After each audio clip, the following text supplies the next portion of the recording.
Bismillahirrahmanirrahim. Assalamualaikum warahmatullahi wabarakatuh. Innal hamdalillah nahmaduhu wa nasta'inuhu wa nastaghfiruh wa na'udzu billahi min shururi anfusina wa min sayyiati a'malina.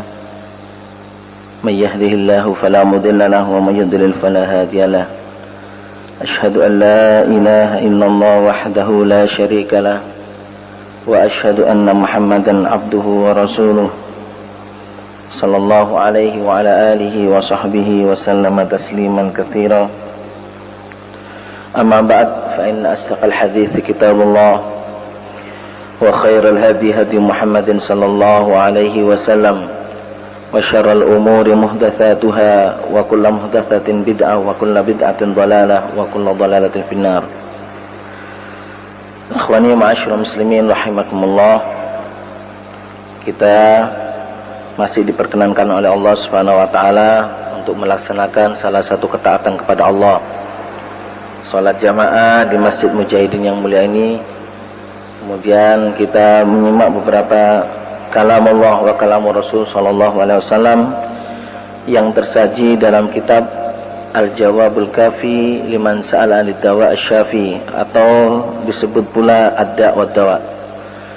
Setelah pada minggu kemarin kita telah membahas bahwa maksiat dan dosa dapat menjadikan pelakunya ditempatkan oleh Allah Subhanahu wa taala di tempat yang rendah setelah mereka ditinggikan oleh Allah Subhanahu wa taala. Kali ini insyaallah kita akan membahas bahwa salah satu efek negatif atau pengaruh negatif dari dosa dan maksiat bagi pelakunya adalah bahwa maksiat atau dosa dapat menjadikan pelakunya ini lebih berani untuk bertindak sesuatu apapun.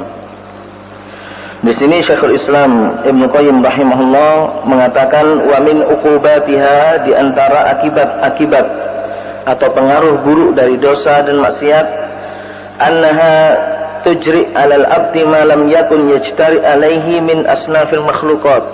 Para makhluk itu akan berani kepadanya, berani kepada orang-orang yang bermaksiat karena maksiatnya, yang mana sebelumnya mereka tidak berani. Pada hakikatnya, ma'asyiral muslimin rahimani wa rahimakumullah, manusia mulia di hadapan Allah Subhanahu wa taala. Manusia diberikan kemuliaan dan diberikan kelebihan oleh Allah Subhanahu wa taala. Mereka ditinggikan oleh Allah Subhanahu wa taala. Maka ketika mereka berani melakukan maksiat kepada Allah Subhanahu wa taala, para makhluk pun berani kepada dirinya, sehingga tidak ada wibawa lagi bagi orang-orang yang melakukan maksiat di hadapan para makhluk Allah Subhanahu wa taala. Mereka direndahkan, dihina, dicerca dan sebagainya akibat maksiat yang dilakukan. Meskipun katakan orang yang melakukan maksiat ini adalah orang-orang, termasuk orang-orang yang mempunyai mempunyai kedudukan yang tinggi, mempunyai harta yang banyak dan sebagainya, tapi pada hakikatnya dia direndahkan di mata orang lain. Itu yang dikatakan oleh Syekhul Islam Ibnu Qayyim rahimahullah, annaha tujri 'alal 'abdi ma lam yakun yajtari 'alaihi min asnafil makhluqat. Para makhluk akan merendahkannya, para makhluk akan berani kepadanya. Fa yajtari 'alaihi syayatin bil adha wal aghwa wal waswasa wat takhfif wat taghrir. Syaitan pula berani kepadanya. Jadi pada hakikatnya syaitan itu takut pada kita. Kapan syaitan berani kepada kita? Setan berani kepada kita manakala kita melakukan maksiat kepada Allah Subhanahu wa taala. Sehingga di mata setan kita tidak ada artinya. Kita disesatkan, kita digoda, dibisiki, kemudian diberikan rasa ketakutan yang dalam oleh setan. Ini akibat maksiat dan dosa yang dilakukan oleh seseorang. Bahkan tidak sedikit setan memberikan ancaman-ancaman yang berupa apa? Yang berupa kesakitan kepada orang yang melakukan maksiat. Setan berani kepada orang yang melakukan maksiat, tapi tidak kepada orang-orang mukmin. Tidak kepada orang-orang mukmin yang menjaga hak Allah Subhanahu wa taala dan ketentuan Allah Subhanahu wa taala. Setan tidak berani kepada mereka, karena memang Allah Subhanahu wa taala memberikan wibawa yang tinggi kepada orang-orang mukmin yang tidak bermaksiat kepada Allah Subhanahu wa taala. Kemudian wa insaihi ma maslahatu fi dzikrihi wa madarratuhu fi nisyanihi. Keberanian setan salah satunya adalah mereka memberikan lupa kepada orang-orang yang bermaksiat kepada Allah Subhanahu wa taala untuk berzikir kepada Allah. Jadi melupakan orang-orang untuk berzikir kepada Allah Subhanahu wa taala. Karena dia sudah berani kepada orang yang melakukan maksiat ini. Padahal zikir di sini adalah bermanfaat bagi seseorang. Ketika seseorang berzikir kepada Allah, ketika itu setan lari darinya. Ketika itu setan lari darinya, merasa takut. Lah ketika dia bermaksiat kepada Allah, maka setan berani untuk melupakan dia dari zikir kepada Allah Subhanahu wa taala, sehingga akibatnya dia akan dalam kumpulan bahaya atau dalam kumpulan setan. Fatashtari alaihi syayatin hatta ta'uzzuhu ila ma'siyatillahi azza. Setan bahkan berani untuk menggodanya atau menyesatkannya sampai dia melakukan maksiat pada titik nadir. Artinya dia tidak lagi ingat kepada Allah Subhanahu wa taala. Yang dilakukan adalah maksiat terus. Dikuatkan oleh setan untuk melakukan maksiat. Karena setan sudah berani kepadanya. Wa tajri alaihi syayatinul insi bima taqdir alaihi minal adha fi ghaibatihi wa huduri. Begitu pula setan-setan dari golongan ins, dari golongan manusia. Orang-orang yang fasik, orang-orang yang kafir juga akan berani kepadanya. Sudah tidak ada harga dirinya lagi di mata orang-orang seluruhnya. Baik itu orang mukmin apalagi, bahkan kepada orang fasik ataupun orang kafir sekalipun dia sudah tidak ada harga dirinya. Orang-orang kafir ataupun orang-orang fasik akan melihat dirinya sama dengan dia. Orang-orang yang melakukan maksiat kepada Allah Subhanahu wa taala. Bagaimana dia akan sungkan? Bagaimana dia akan berwibawa di mata orang-orang seperti ini kalau dia berani bermaksiat kepada Allah Subhanahu wa taala. Maka akibatnya orang-orang kafir ataupun orang fasik tidaklah diam diri ketika mereka melakukan maksiat. Bahkan mereka kadang-kadang sering menyakiti orang-orang yang bermaksiat kepada Allah Subhanahu wa taala. Ini sebagai akibat buruk, ya, efek buruk dari orang-orang yang bermaksiat. Ya, orang yang bermaksiat yang kami katakan di sini adalah orang-orang yang beriman kepada Allah Subhanahu wa taala. Karena maksiatnya dia akhirnya direndahkan di mata orang lain. Wa tajri alaihi ahluhu wa khadamuhu wa auladuhu wa jiranuhu hatta al-hayawan al-bahim. Begitu pula orang-orang di sekitarnya, baik itu dari kalangan keluarganya, pembantu-pembantunya, anak-anaknya, bahkan tetangga-tetangganya, semuanya merendahkannya, semuanya menghinakannya, berani kepada dirinya. Ya, jadi keluarga-keluarga juga berani kepada dirinya. Makanya sebagai introspeksi, nah ini ada satu ungkapan Pak dari ulama salaf sebagai introspeksi bagi kita, bahwasanya kita ini termasuk orang taat kepada Allah atau orang yang bermaksiat kepada Allah. Bagaimana introspeksinya? Kita introspeksi orang-orang sekeliling kita. Kita introspeksi keluarga kita.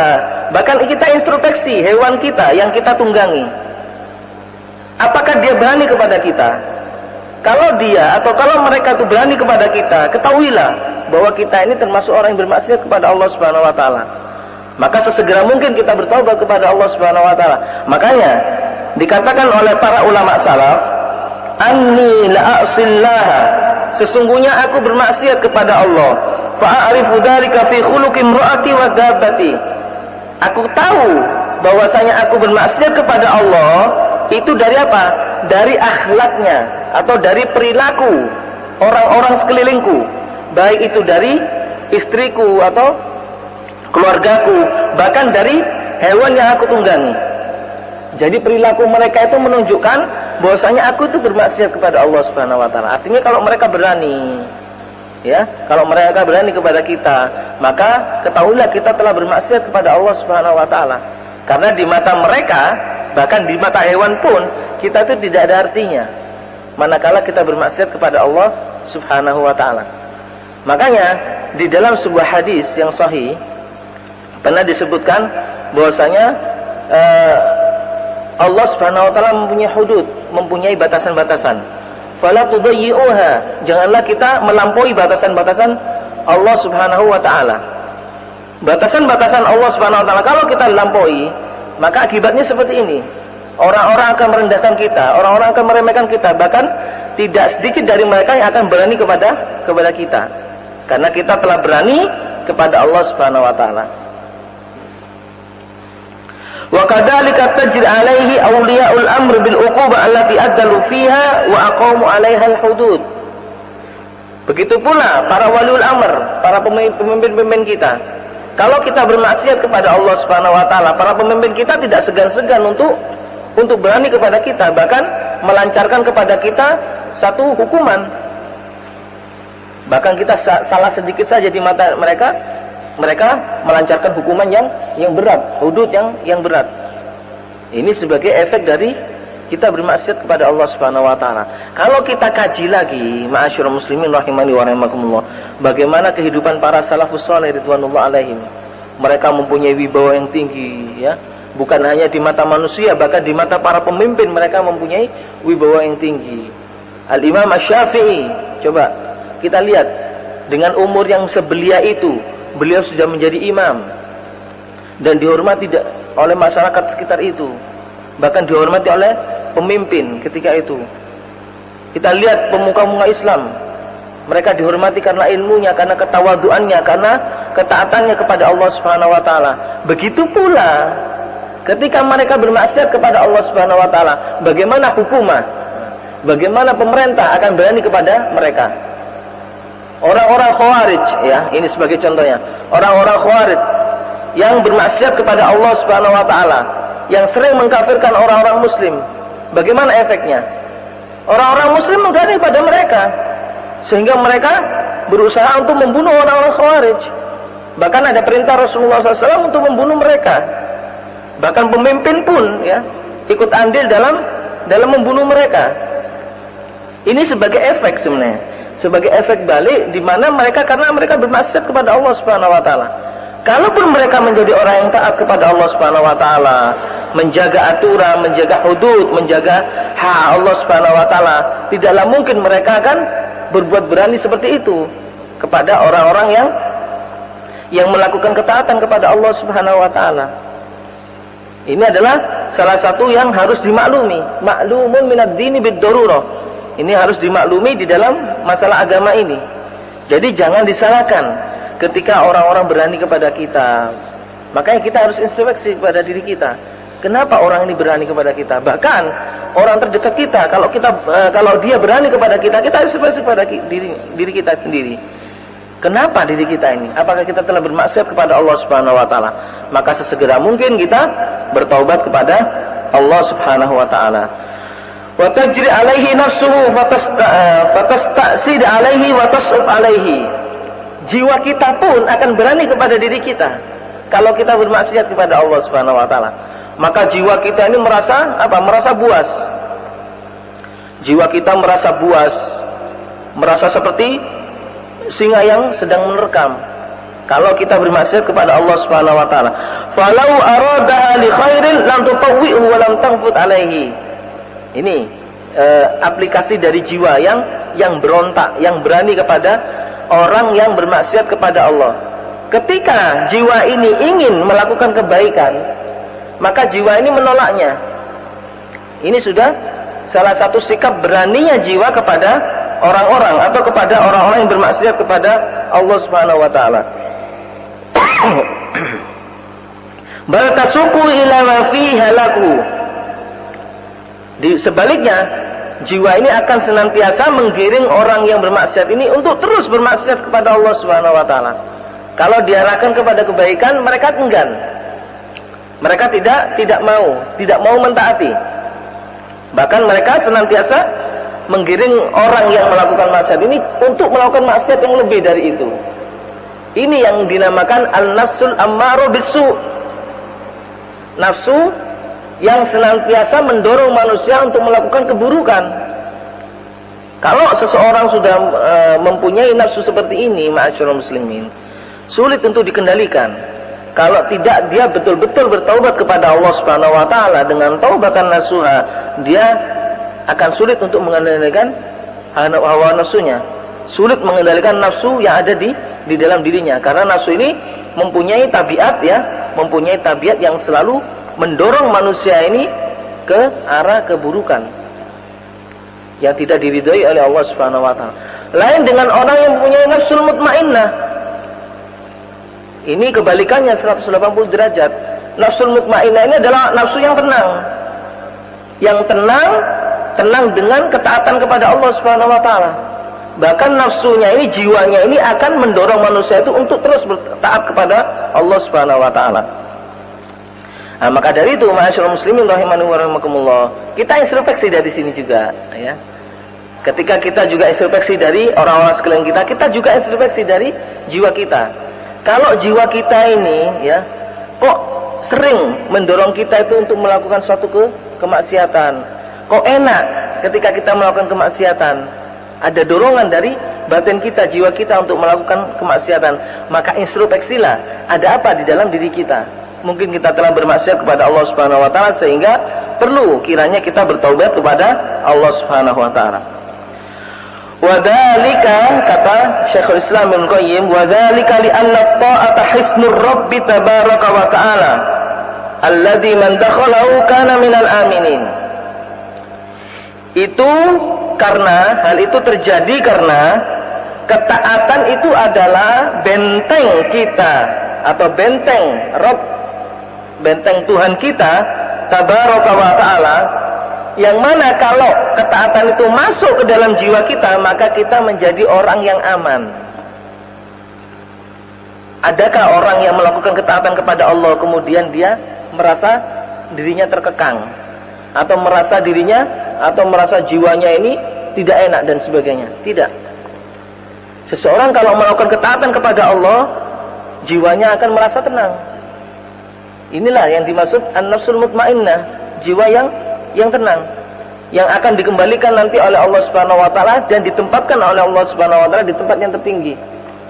Ya ayyatuhan nafsul mutmainnah, irji'i ila rabbiki radiyatan mardiyah. Kembalilah engkau kepada Tuhanmu dalam keadaan ridho dan meridhoi. Radiyatan mardiyah, fadkhuli fi ibadi wadkhuli jannati. Masuklah kalian ke dalam golongan hamba-hambaku. Wadkhuli jannati, dan masuklah kalian ke dalam surgaku. Ini adalah nafsul mutmainnah. Jadi orang-orang yang taat kepada Allah Subhanahu wa taala, taatnya dia kepada Allah Subhanahu wa taala akan memberikan keamanan, rasa aman, rasa tentram di dalam dirinya.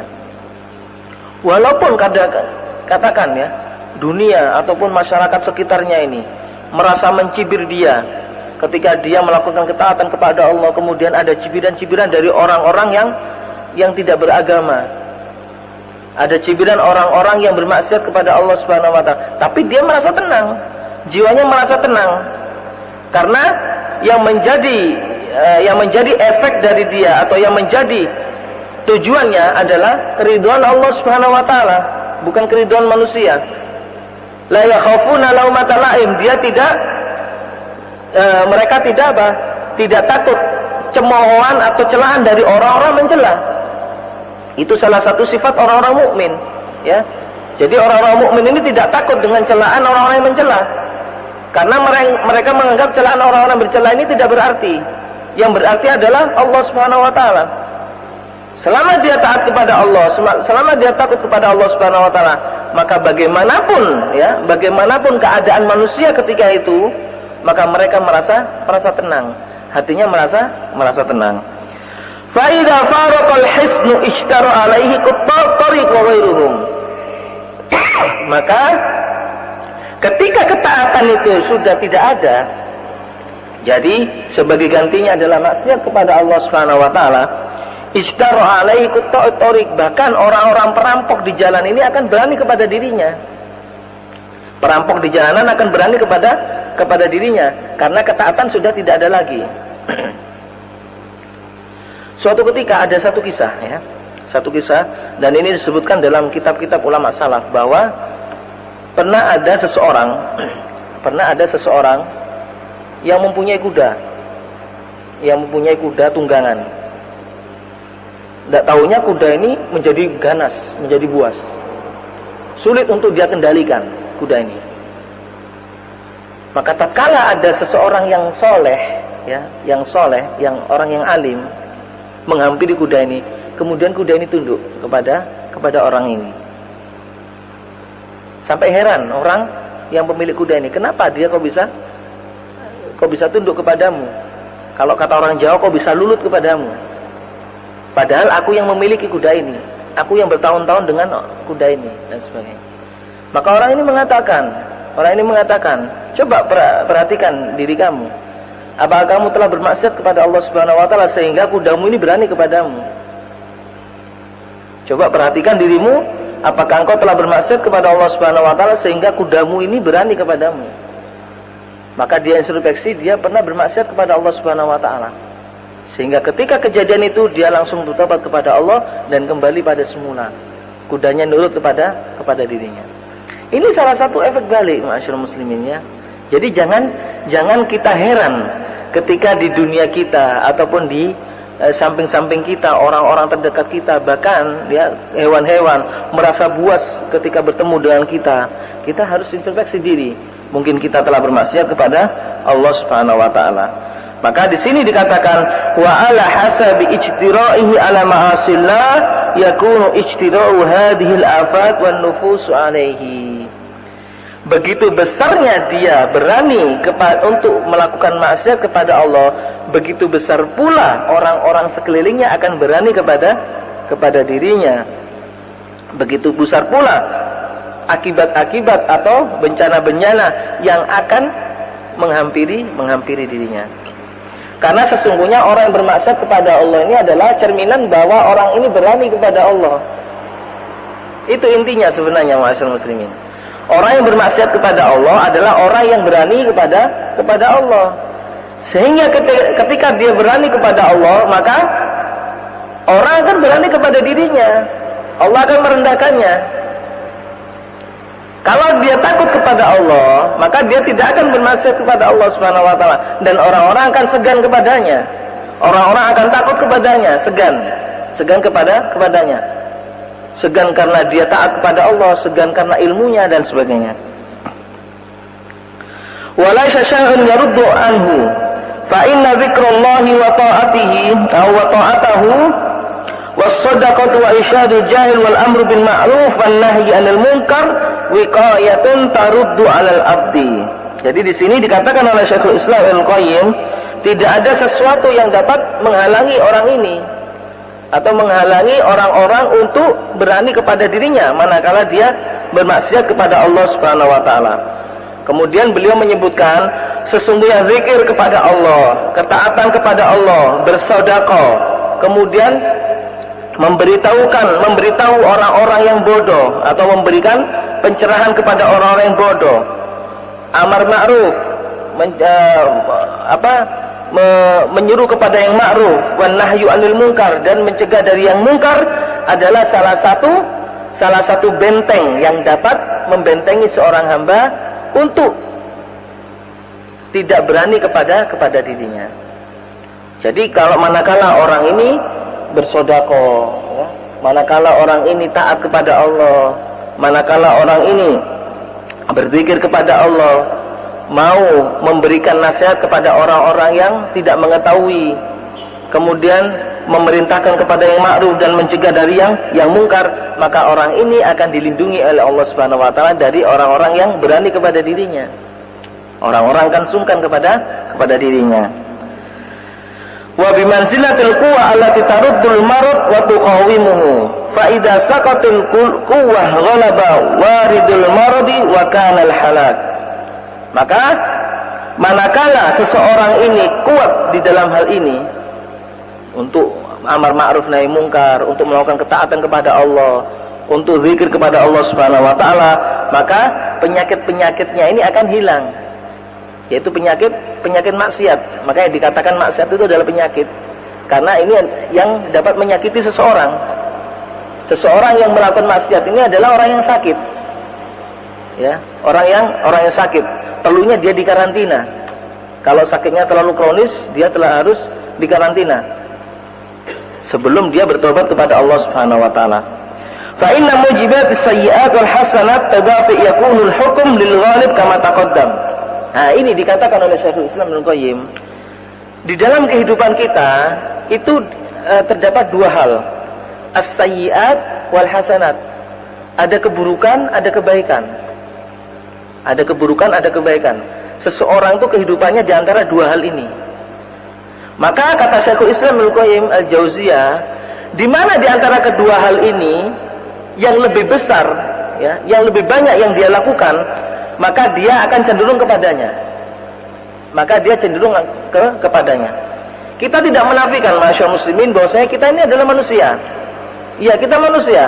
Kita salah dan kita dosa. Kita bersalah dan kita berdosa. Dan ketika kita berdosa kepada Allah Subhanahu wa taala, kemudian kita menutupi dosa tersebut dengan upaya kita bertobat kepada Allah Subhanahu wa taala dan sebagainya, maka kita yang awalnya kita ini masuk ke golongan sayyiat, melakukan dosa kepada Allah Subhanahu wa taala, dengan tobat kita maka kita akan tergolong kepada al-hasanat, yaitu melakukan kebajikan-kebajikan. Maka inilah patokannya seorang muslim, ya. Seorang muslim ini patokannya. Ketika dia melakukan hasanat yang banyak, maka otomatis dia sayyiat ini akan terkurangi, akan semakin jauh dari dirinya. Begitu pula kalau dia lebih cenderung kepada sayyiat, kepada keburukan, naudzubillah min dzalik, maka kebaikan ini akan semakin jauh dari dirinya. Wa hasabi dzalika yadfa'u wa yakunu al-hukm lil ghalib kama taqaddam. Maka dikatakan oleh Syekhul Islam Ibnu Qayyim, sebesar dia kedekatan dia kepada dua hal ini, sebesar itu pula, ya, keberanian seseorang kepadanya. Maka ketika dia mendekat kepada hasanat terlampau jauh, ya, ketika dia mendekat kepada kebaikan-kebaikan terlampau jauh, maka seseorang akan segan kepadanya. Semakin segan, semakin segan, semakin segan kepadanya. Sebaliknya, kalau seseorang ini melakukan sayyiat, melakukan dosa-dosa yang semakin jauh pula, semakin banyak pula, maka orang akan semakin berani kepada dirinya. Begitulah, ya, sunnatullah yang terjadi di dalam dunia ini bagi orang-orang yang bermaksiat kepada Allah Subhanahu wa taala.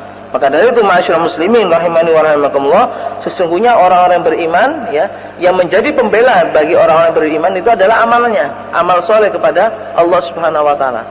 Ketika dia beramal soleh kepada Allah Subhanahu wa taala disertai dengan iman kepada Allah Subhanahu wa taala, iman dan amal solehnya ini yang akan membelanya. Iman dan amal solehnya ini yang menjadikan dia mulia di hadapan para manusia. Iman dan amal solehnya ini yang menjadikan orang-orang segan kepada dirinya. Wallahu ta'ala a'lam. Baik, sebelum kita lanjutkan, mungkin ada pertanyaan dari bab ini. Silakan. Mungkin ada pertanyaan dari bab bahwasanya maksiat dan dosa dapat menyebabkan seseorang itu berani kepada orang yang melakukan maksiat dan dosa tersebut. Mungkin ada yang tanya? Kalau tidak ada, kita akan lanjutkan faslun, pasal yang baru. Wa min uqubatiha, di antara pengaruh buruk, ya, efek buruk yang ditimbulkan dari dosa dan maksiat, annaha takhunul abda ahwaja ma yakunu ila nafsihi. Sesungguhnya dosa dan maksiat itu dapat mengkhianati seorang hamba untuk meraih sesuatu yang dia butuhkan, untuk meraih sesuatu yang paling dia butuhkan untuk dirinya. Apa yang paling dia butuhkan untuk dirinya ini ditipu atau dikelabui atau ditakhunuhu, dikhianati oleh dosa dan maksiat tersebut. Bagaimana ini? Kok bisa terjadi seperti ini, ma'asyiral muslimin? Kalau kita lihat, ma'asyiral muslimin, dosa dan maksiat, ya, ini salah satu tabiat. Sebenarnya Syekhul Islam Ibnu Qayyim di sini menjelaskan kepada kita itu beberapa tabiat dari dosa, tabiat dosa dan maksiat. Ya. Salah satu tabiatnya, kalau orang melakukan dosa dan maksiat kepada Allah Subhanahu wa taala, maka sebenarnya orang ini diberi kebaikan oleh Allah Subhanahu wa taala. Pada dasarnya seseorang ini diberi kebaikan oleh Allah Subhanahu wa taala. Orang yang dilahirkan dari rahim ibunya, apakah Allah Subhanahu wa taala kemudian menyesatkannya? Tidak. Diberi fitrah oleh Allah Subhanahu wa taala. Fitrahnya itu ya berupa tauhid. pengakuan dia kepada Allah Subhanahu wa taala bahwasanya Allah Subhanahu wa taala itu adalah Tuhan yang patut disembah. Ini fitrah dia aslinya. Makanya Rasulullah SAW pernah mengatakan, kullu mauludin illa wa yuladu alal fitrah. Setiap orang yang dilahirkan itu akan dilahirkan dalam keadaan fitrah, dalam keadaan suci. Fa abawahu yuhawidani aw yunasirani aw yumajjisani. Maka orang tuanya lah yang akan menjadikannya dia Majusi, Nasrani ataupun Yahudi. Ini pada awalnya.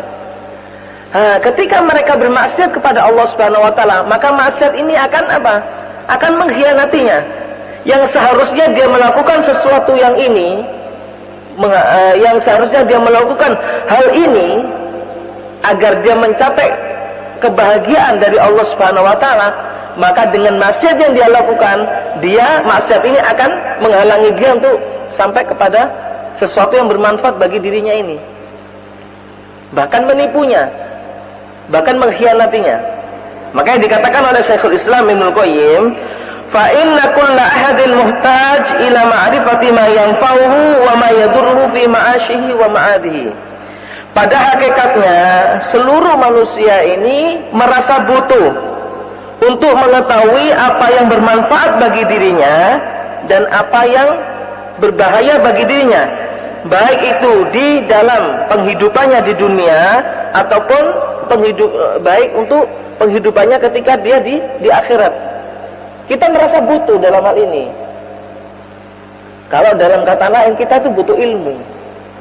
Butuh ilmu apa-apa yang bermanfaat bagi diri kita untuk kita aplikasikan di dunia ataupun kita mendapatkan efeknya di akhirat. Dan butuh ilmu apa-apa saja yang membahayakan bagi diri kita, baik itu di dunia ataupun di akhirat. Wa alamun nasi wa arafahum bidzalika ala tafsil wa aqwamuhu wa aqsamuhu man qawiya ala nafsihi wa iradatihi. Dikatakan oleh Syekhul Islam, orang yang paling mengetahui, orang yang paling mengetahui alat tafsil dengan rincian, rincian apa yang bermanfaat bagi dirinya dan apa yang tidak bermanfaat bagi dirinya atau membahayakan bagi dirinya adalah orang-orang yang kuat di dalam hatinya, yang punya hati yang kuat dan mempunyai kemauan yang kuat. Kemudian kita bertanya, apa kemudian hubungannya dengan maksiat? Apa hubungannya dengan maksiat? Ilmu ini apa hubungannya dengan maksiat? Nah, ini nanti dikatakan oleh Syekhul Islam Ibnu Qayyim, fastamala bima yanfa'uhu wa kaffa amma yadurru. Maka orang yang mempunyai ilmu, dia tentunya akan akan menjadikan ilmunya ini atau memakai ilmunya ini untuk sesuatu yang bermanfaat bagi dirinya, serta menghindarkan dirinya dari sesuatu yang membahayakan bagi dirinya. Wa fi dzalika tatafawat ma'arifun nas wa himamuhum wa manaziluhum. Untuk itulah seseorang ini bertingkat-tingkat. Ada yang tingkatannya itu tinggi karena ilmunya tinggi. Dia bermanfaat dengan ilmunya. Dia tahu apa yang bermanfaat bagi dirinya dan apa yang membahayakan bagi dirinya, kemudian dia tinggalkan. Orang yang berilmu tinggi. Ada orang yang di bawahnya, ada yang di bawah. Bahkan ada orang yang paling bawah, yaitu orang yang tidak tahu, orang-orang yang bodoh. Fa'arafahu man kana arifan bi asbabis sa'adati wasyaqawah. Kemudian Allah Subhanahu wa taala juga memberitahukan kepada mereka asbabus sa'adah, sebab-sebab untuk meraih kebahagiaan dan sebab-sebab untuk meraih kesengsaraan. Sudah diketahui. Hubungan ini dengan maksiat, apa hubungannya? Kalau dia bermaksiat kepada Allah Subhanahu wa taala, maka pengetahuannya ini tidak berarti bagi dirinya. Sehingga orang yang bermaksiat ini sama saja dia tidak mengetahui apa-apa. Dia tidak mengetahui apa yang bermanfaat bagi dirinya, dan dia tidak mengetahui pula apa-apa yang membahayakan bagi dirinya. Ini yang dimaksud perkataan Ibnu Qayyim Al-Jauziyah, annaha takhunu 'alal abdi. Sesungguhnya dosa dan maksiat ini dapat mengkhianati orang yang melakukannya, hamba yang melakukannya. Mengkhianati untuk meraih apa-apa yang dibutuhkan bagi dirinya. Dia sekarang membutuhkan ilmu, membutuhkan pencerahan, membutuhkan sesuatu yang dapat menggiringnya untuk meraih kesuksesan. Kemudian dia tutup dengan maksiat ini. Dia tutup dengan maksiat ini. Bagaimana ilmu ini akan sampai kepada dirinya kalau sudah dia tutup kepada maksiat ini? Justru maksiat ini akan mengelabuhinya. Makanya jangan heran ketika kita melihat bahwasanya orang ini, ada seseorang yang bermaksiat kepada Allah. Kadang-kadang orang yang bermaksiat kepada Allah ini, kalau kita mikir sejauh itu, mana pikirannya? Kadang-kadang kita mengetahui seperti itu. Orang melakukan seperti itu, di mana pikirannya ketika itu? Seperti orang gila yang tidak berpikiran. Dan memang kenyataannya seperti itu, ma'asyiral muslimin rahimani wa rahimakumullah. Ketika orang berani bermaksiat kepada Allah Subhanahu wa taala, maksiat ini sudah mengelabuhinya. Bahkan sesuatu yang baik sudah dipoles menjadi sesuatu yang buruk dengan maksiat ini. Begitu pula sesuatu yang buruk sudah dipoles menjadi sesuatu yang baik. Makanya ketika orang melakukan kemaksiatan, ya, melakukan keburukan, maka dia seakan-akan dia itu tidak mengetahui mana yang buruk bagi dirinya, mana yang baik bagi dirinya. Kemaksiatan dapat menipunya, dapat mengkhianatinya. Di sini dikatakan oleh Syekhul Islam Ibnu Qayyim Al-Jauziyah rahimahullah, wal ma'asi takhunul abdu ahwaja ma yakunu aw ma kana ila nafsihi fi tahsili hadzal ilm. Nah, inilah pengaruh dari maksiat dengan ilmu ini. Makanya kami katakan tadi pada awal dari bab ini, apa hubungannya sih? Kok bisa maksiat ini dapat mendurhakai orang-orang yang melakukan maksiat ini? Dapat menipu orang yang melakukan maksiat ini. Menipu dalam arti menipu ilmunya. Sebenarnya dia mengetahui apa yang bermanfaat bagi dirinya. Dia mengetahui apa-apa yang mudarat bagi dirinya. Maka dia bermaksiat kepada Allah Subhanahu wa taala. Karena dia bermaksiat kepada Allah Subhanahu wa taala, sehingga pengetahuannya ini tidak berarti apa-apa, sebagaimana dia orang yang bodoh. Makanya dikatakan oleh para ulama salafus saleh ridwanullah alaihim, seseorang yang bermaksiat kepada Allah meskipun dia tahu tentang hukumnya ini, maka dia tahu banyak seperti orang yang bodoh. Seperti orang yang bodoh. Makanya dikatakan oleh Allah Subhanahu wa taala di dalam Al-Qur'an, bagi orang-orang yang bertobat, innamat taubatu 'alallahi lil ladzina ya'maluna su'a bijahalatin. Apa hikmah dari sini? Sesungguhnya orang yang bertaubat itu adalah orang-orang yang melakukan keburukan dengan kebodohannya, dengan ketidaktahuannya. Makanya kita katakan bahwasanya orang ini alim, tapi orang ini bermaksiat, maka dia bodoh ketika itu. Orang yang alim, tapi dia bermaksiat, maka dia bodoh ketika itu. Dia tidak mengetahui. Seandainya dia mengetahui bahwasanya itu maksiat, maka dia tidak akan melakukan hal itu. Jadi bukannya kita melihat orang ini adalah orang yang alim. Ya. Sebaliknya, orang yang tidak alim, katakan, di mata manusia dia tidak alim, tapi dia menjaga hak Allah Subhanahu wa taala, dia taat kepada Allah Subhanahu wa taala. Justru dia ini adalah orang yang alim kepada Allah Subhanahu wa taala. Alimun bi rabbi, orang yang mengetahui Rabbnya. Makanya Allah Subhanahu wa taala mengatakan dalam ayatnya, "Innama yakhsyallaha min ibadihil ulama." Sesungguhnya orang-orang yang takut kepada Allah itu adalah hanya orang-orang yang alim, orang-orang yang ulama. Makanya tidak kita katakan seorang itu berilmu manakala dia masih bermaksiat kepada Allah Subhanahu wa taala. Meskipun ilmunya tinggi, wah studinya tinggi, Masya Allah. Dia mempelajari ilmu agama sampai doktor, katakan. Ilmunya tinggi, Masya Allah. Di hadapan manusia ilmunya tinggi. Bahkan dia sudah hafal Al-Quran, sudah hafal hadis dan sebagainya. Tapi ketika dia bermaksiat, dia itu bodoh ketika itu. Ketika dia bermaksiat, ketika itu dia bodoh. Sampai dia bertobat kepada Allah Subhanahu wa taala. Makanya Allah Subhanahu wa taala, innamat taubatu 'alallahi lil ladzina ya'maluna su'a bijahalatin. Orang-orang yang bertaubat kepada Allah ini adalah orang-orang yang melakukan keburukan bijahalatin, dengan ketidaktahuan. Dengan ketidaktahuannya. Makanya ma'asyiral muslimin rahimani wa rahimakumullah, seseorang yang alim, orang yang alim bi rabbihi, orang yang alim mengetahui tentang Rabbnya, dia akan semakin jauh dari maksiat kepada Allah Subhanahu wa taala, karena ilmunya, karena pengetahuannya ini yang menjadikan dia jauh dari maksiat kepada Allah Subhanahu wa taala. Sebaliknya, orang-orang yang bermaksiat kepada Allah Subhanahu wa taala, ketahuilah bahwasanya dia itu orang-orang yang jahil, orang-orang yang bodoh, meskipun dia bertitel tinggi. Meskipun dia bertitel tinggi. Pada hakikatnya dia adalah bodoh kepada Allah Subhanahu wa taala. Dikatakan oleh Syekhul Islam di sini, wa itharul haddil asyrafil a'la ad-daim 'ala al-haddil hasis al-adna al-munqati fatahjubuhu ad-dunub an kamali hadzal ilm. Ini pengaruh dari dosa, ya. Jadi dikatakan oleh Syekhul Islam di sini adalah orang yang berdosa, bermaksiat kepada Allah Subhanahu wa taala, dia akan menjadikan keuntungan-keuntungan yang rendah itu lebih diprioritaskan, lebih diutamakan daripada keuntungan-keuntungan yang banyak, yang daim, yang sempurna, kemudian yang selamanya.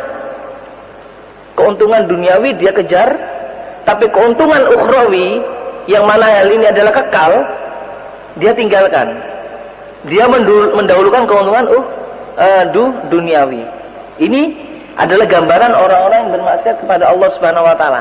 Gambaran bahwasanya maksiat itu dapat menipu seseorang ini. Gambaran bahwasanya maksiat ini dapat apa? Mengkhianati seseorang ini. Sehingga pandangannya keliru. Karena maksiatnya dia memandangnya keliru. Yang seharusnya keuntungan ukhrawi itu dia kejar. Tapi sebaliknya, dia mendahulukan kepentingan duniawi daripada kepentingan ukhrawi. Sudah dibalik oleh maksiat ini. Jadi ketika dia bermaksiat kepada Allah, sudah dibalik pemikirannya. Arah pemikirannya sudah dibalik. Makanya kalau kita melihat orang ya selalu berupaya untuk mencari kehidupan duniawi ya, bahkan mencari kehidupan duniawi dengan segala cara, katakannya, dengan segala cara, tidak tahu halal dan haram dan sebagainya. Dia menjadikan ini adalah sebagai tujuan. Dia mengutamakan kehidupan duniawinya ini di atas kehidupan ukhrawi. Apakah orang seperti ini kita katakan orang yang berilmu? Meskipun orang yang melakukan ini adalah orang yang Masya Allah, studinya sampai pada tingkat yang tinggi dan sebagainya. Tidak. Kita tidak katakan orang ini adalah berilmu, karena dia masih tertipu dengan maksiat dan dosanya. Karena pada hakikatnya maksiat dan dosa ini mempunyai tabiat menipu, mempunyai tabiat mengkhianati orang yang melakukannya. Orang-orang ini dihiasi oleh maksiat ini, dihiasi sesuatu yang buruk ini menjadi baik, dihiasi sesuatu yang baik menjadi buruk, dan seperti itulah. Masyaallah muslimin rahimani wa rahimakumullah, maka dengan dosa yang dilakukannya ini dapat menghalangi dia dari apa? Kamalul ilm, dari pengetahuannya dia kepada Allah Subhanahu wa taala secara sempurna. Seseorang yang bermunajat kepada Allah, ya, yang memohon kepada Allah Subhanahu wa taala di setiap harinya, istiqomah di jalan Allah Subhanahu wa taala, ya. Inilah orang yang berilmu kepada Allah Subhanahu wa taala. Dia mengetahui hak Allah Subhanahu wa taala. Lain dengan orang-orang yang sibuk dengan dunianya sendiri. Bahkan dengan kesibukannya dia jauh dari Allah Subhanahu wa taala. Dia ini bukan orang yang berilmu kepada Allah Subhanahu wa taala. Dia taubatnya seperti orang-orang yang bodoh, yang begitu saja berada di muka bumi ini, jalan ke sana kemari tanpa ada tujuan yang berarti. Lain dengan orang-orang yang bermunajat kepada Allah, yang melaksanakan ketaatan kepada Allah Subhanahu wa taala, maka orientasinya adalah jauh orang ini. Orientasi dia kepada Allah Subhanahu wa taala adalah jauh. Dia mengharapkan apa-apa yang dijanjikan oleh Allah Subhanahu wa taala. Meskipun katakan orang-orang mencibirnya ketika itu. Orang-orang yang bodoh mencibirnya, maka dia tidak takut akan cibiran orang-orang yang bodoh. Wallahu taala a'lam. Dari sini mungkin ada yang bertanya, silakan.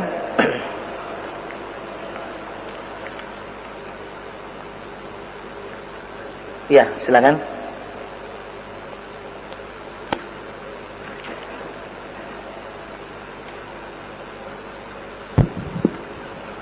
Ustaz, nah, kalau misalnya ada upacara-upacara syukuran, kemudian upacara yang menyatakan bahwa ini telah berhasil sesuatu, tetapi dia itu seperti membuat sesajen dan lain sebagainya, apa itu termasuk juga maksiat? Bismillah walhamdulillah wassalatu wassalamu ala rasulillah wa ala alihi wa sahbihi wa wala. ada pertanyaan, seandainya mereka ada seseorang yang melakukan syukuran, tapi dia melakukan syukurannya itu dengan cara membuat sesajen-sesajen, ya, membuat sesajen-sesajen yang diperuntukkan kepada fulan atau kepada ini dan sebagainya. Apakah ini termasuk dari maksiat atau bukan? Jelas maksiat, ya. Yang dikatakan maksiat itu adalah sesuatu yang dilakukan tidak sesuai dengan apa? Dengan syariat Allah Subhanahu wa taala. Itu yang dikatakan maksiat. Meskipun dia niatnya itu adalah kebaikan. Berapa banyak orang, ya, yang melakukan, yang meniatkan kebaikan tapi dia tidak dapat sampai kepadanya. Maka dikatakan oleh para ulama, kam min muridin lil khairi lam yasilhu. Berapa banyak orang-orang yang cuma berniat untuk kebaikan tapi dia tidak mendapatkan kebaikan tersebut. Karena apa? Karena caranya salah. Karena caranya salah. Jadilah dia orang yang bermaksiat kepada Allah Subhanahu wa taala. Maka bagaimana orang tersebut akan diberkahi oleh Allah? Bagaimana kesyukurannya ini akan diterima oleh Allah manakala caranya sudah salah, tidak kepada Allah Subhanahu wa taala. Ada orang yang syukuran, katakan syukuran melakukan sesuatu ritual yang diperuntukkan untuk bumi. Nah, ini kan sering terjadi seperti ini, ya. Syukuran bumi atau syukuran apa dan sebagainya. Ini tidak diperuntukkan oleh Allah. Bahkan naudzubillah min dzalik, orang seperti ini sama saja orang yang menduakan Allah Subhanahu wa taala, meminta kepada selain Allah Subhanahu wa taala, orang-orang musyrik seperti ini. Maka orang-orang musyrik ini adalah orang-orang yang asyaddu maksiatan kepada Allah Subhanahu wa taala, orang yang paling kerasnya maksiat kepada Allah Subhanahu wa taala. Maksiat yang tidak dapat diampuni oleh Allah Subhanahu wa taala, yaitu kemusyrikan. Inna syirka la zulmul azim, kata Allah Subhanahu wa taala. Sesungguhnya kesyirikan ini adalah kezaliman yang besar. Satu kezaliman yang besar. Maka dari itu ma'asyiral muslimin rahimani wa rahimakumullah, ini juga menjadi bahan introspeksi sebenarnya bagi kita. Kalau seumpama kita mengadakan syukuran yang seharusnya dengan syukur ini kita ditambah nikmat kita oleh Allah Subhanahu wa taala, tapi kenapa kita tidak malah ditambah oleh Allah, malah tambah disesatkan oleh Allah? Maka kita menjadi introspeksi bagi diri kita. Oh, ternyata syukuran yang kita lakukan ini tidak sesuai dengan syariat Allah. Tidak sesuai dengan syariat Allah. Seharusnya orang yang bersyukur kepada Allah, sebagai efeknya apa? Dia akan ditambah nikmatnya oleh Allah. Kalau dia tidak merasa ditambah nikmatnya oleh Allah Subhanahu wa taala, apakah kesyukurannya diterima oleh Allah Subhanahu wa taala? Nah, ini perlu ditanyakan pada diri kita sendiri, ya. Menjadi bahan introspeksi bagi kita. Makanya orang-orang yang bersyukur kepada Allah Subhanahu wa taala, dikatakan oleh para ulama, bersyukur kepada Allah Subhanahu wa taala, dialah adalah orang-orang yang taat kepada Allah Subhanahu wa taala. Karena pada hakikatnya syukur itu adalah meletakkan ketaatan kepada Allah Subhanahu wa taala pada porsinya, pada tempatnya. Orang yang sholat 5 waktu itu adalah orang yang bersyukur. Ini salah satu contohnya, ya. Orang yang sholat kepada Allah Subhanahu wa taala 5 waktu, menjaga sholatnya, ya, 5 waktu, tidak terlambat, ya. Kemudian dia menjaganya dengan sholat jamaah di masjid dan sebagainya. Ini orang yang bersyukur. Jadi hakikatnya syukur itu adalah orang yang taat kepada Allah Subhanahu wa taala. Nah, ketika dia melakukan syukur seperti itu, maka Allah Subhanahu wa taala akan menambah nikmatnya. La in syakartum la azidannakum wa la in kafartum inna azabi lasyadid. Sebaliknya orang yang kufur, maka dia akan diancam oleh Allah Subhanahu wa taala dengan azab yang pedih. Orang yang sehat, ya, orang yang sehat, kita diberi kesehatan oleh Allah Subhanahu wa taala. Kemudian kita masukkan penyakit dalam diri kita. Ini sebagai contoh, katakan contoh kecil. Rokok, sebuah rokok. Kita diberi kesehatan oleh Allah, Masya Allah, ya. Kemudian kita merokok. Kita tahu bahwa rokok ini adalah sesuatu yang mengandung penyakit. Kita berani merokok, katakan. Ini kami katakan sebagai contoh. Memasukkan penyakit bagi dirinya. Manakala ketika kita disakitkan oleh Allah Subhanahu, diberi penyakit oleh Allah Subhanahu wa taala dengan sebab rokok yang kita hisap ini, apakah kita mengatakan ketika itu kita telah bersyukur kepada Allah Subhanahu wa taala? Tidak ada yang mengatakan kita telah bersyukur kepada Allah Subhanahu wa taala. Bahkan sebaliknya kita dianggap orang yang kufur kepada Allah Subhanahu wa taala karena tidak menempatkan nikmat yang sesungguhnya dari Allah Subhanahu wa taala pada tempatnya. Yang seharusnya kita jaga kenikmatan kesehatan ini, malah kita rusak sendiri. Nah, seperti itu contohnya masyaallah muslimin. Jadi sesungguhnya syukur kepada Allah Subhanahu wa taala itu adalah ketaatan kepada Allah Subhanahu wa taala. Maka ketika dia melakukan sholat 5 waktu katakan, kemudian dia melakukan ketaatan-ketaatan yang lainnya kepada Allah Subhanahu wa taala, berarti dia telah bersyukur kepada Allah Subhanahu wa taala yang memberikan nikmat kepada dirinya, yaitu nikmat berupa Islam dan iman, sehingga dia istiqomah di jalannya. Dengan keistiqomahnya dia melakukan sesuatu yang diperintahkan oleh Allah dan meninggalkan sesuatu yang dilarang oleh Allah Subhanahu wa taala. Wallahu taala a'lam. Mungkin ada yang lainnya?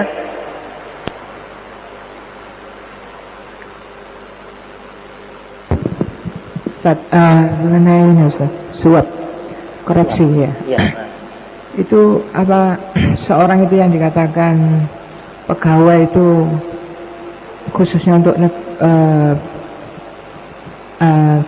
misalnya pegawai negara atau yang pegawai swasta itu dia suatu kontraktor ya, pengadaan gitu. Setelah itu sudah jelas, akhir di ujungnya sudah selesai, terus oke lah itu pas transaksinya itu di rumah dia mengatakan ini hadiah untukmu, apa itu dibolehkan Ustaz? Bismillah, alhamdulillah, wassalatu wassalamu ala rasulillah wa ala alihi wa sahbihi wa wala. Ini permasalahan korupsi ya, suap menyuap ya.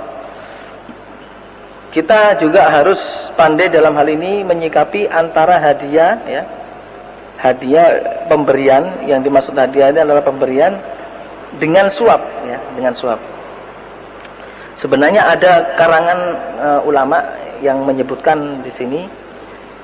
Kami pernah membaca satu kitab ya yang berkenaan dengan itu, artinya perbedaan antara hadiah dengan suap.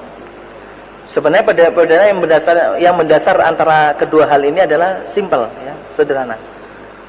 Salah satu perbedaannya adalah manakala seseorang itu memberikan hadiah kepada kita atas hal yang kita lakukan kepadanya, yang telah menjadi tugas kita kepadanya, kemudian lantas dia memberikan hadiah, maka ketahuilah ini bukan hadiah, ini adalah suap.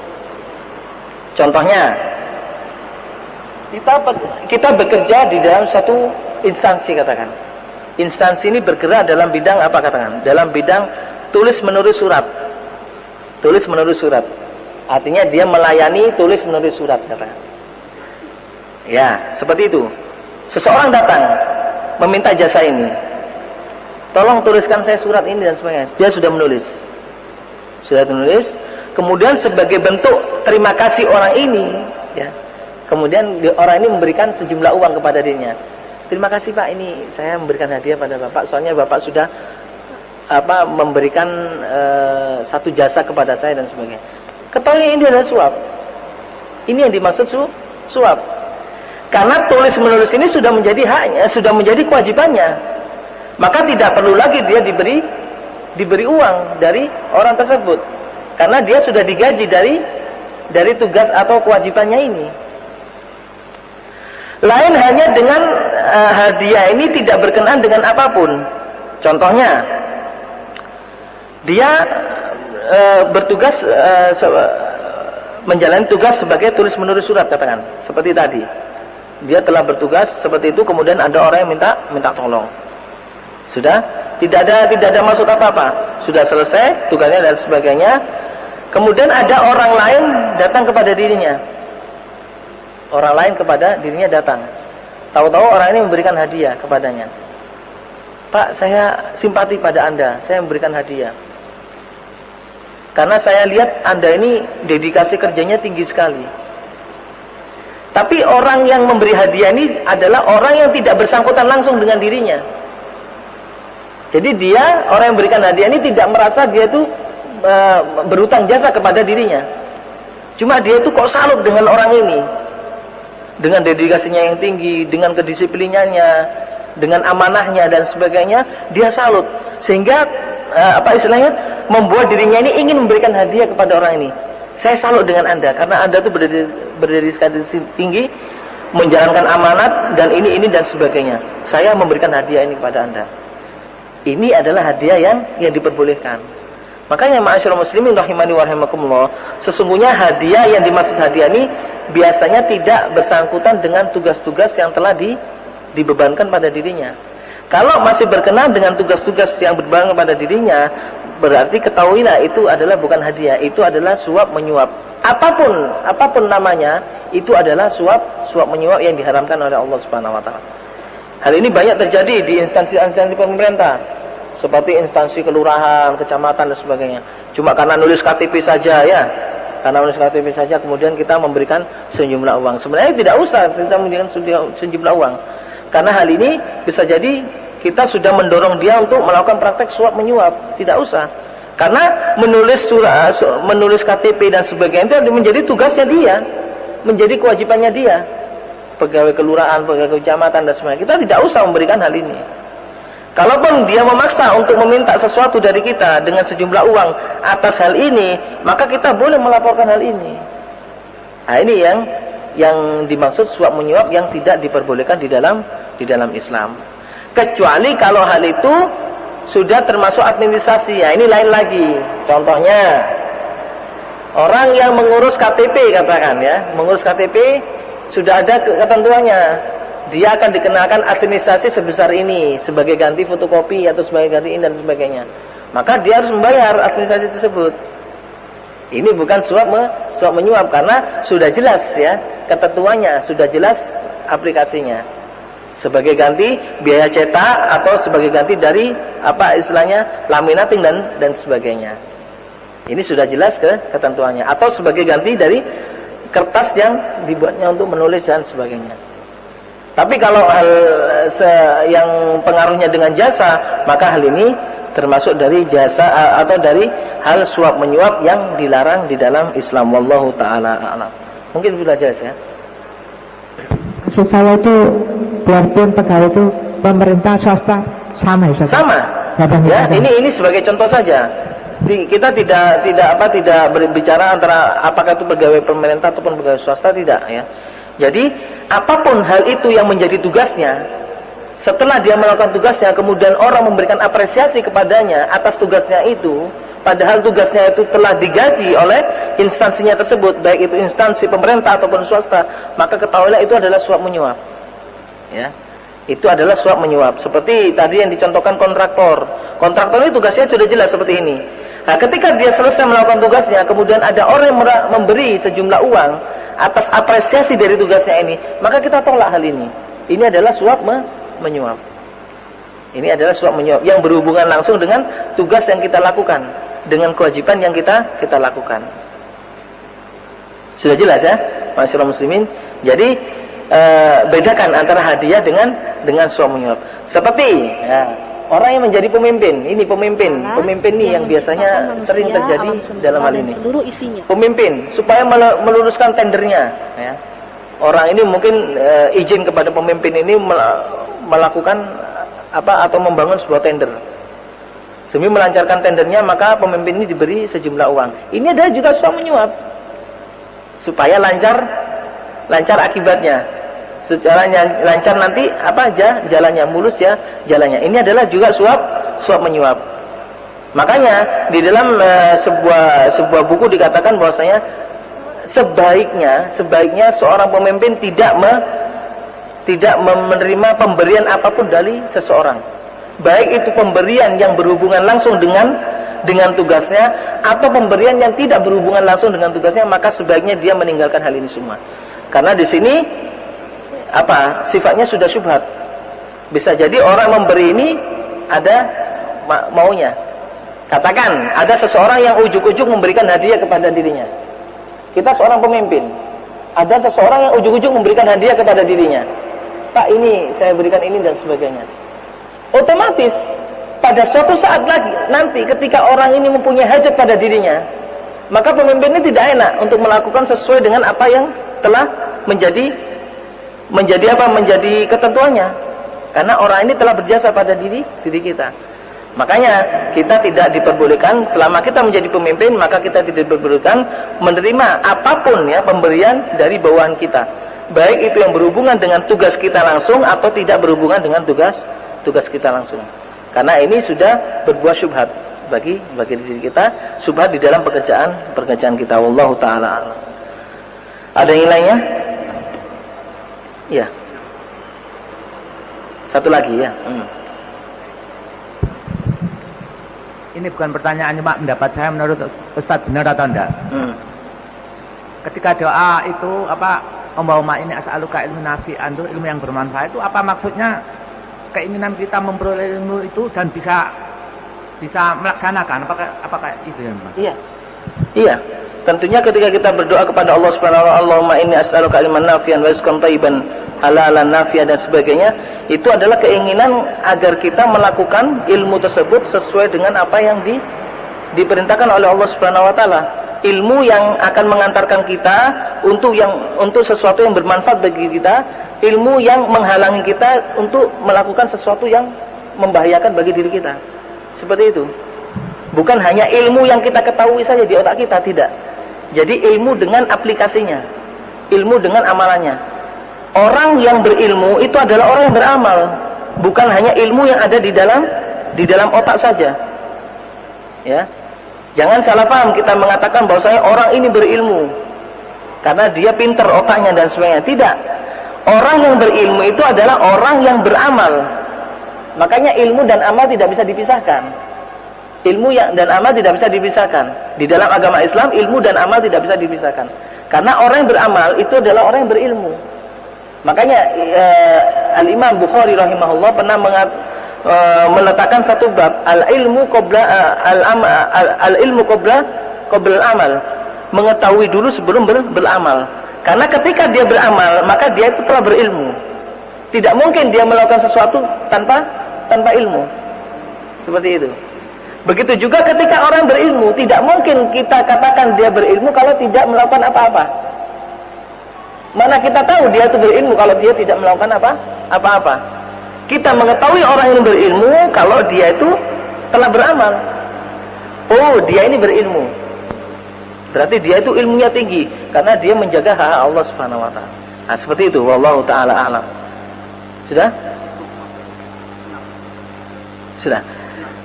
Insyaallah kita lanjutkan pada pertemuan yang akan datang. Kita akhiri dengan membaca kafaratul majlis. Subhanakallahumma wa bihamdika asyhadu an la ilaha illa anta astaghfiruka wa atubu ilaik. Wassallallahu ala nabiyyina Muhammadin wa ala alihi wa sahbihi ajma'in. Wassalamualaikum warahmatullahi wabarakatuh.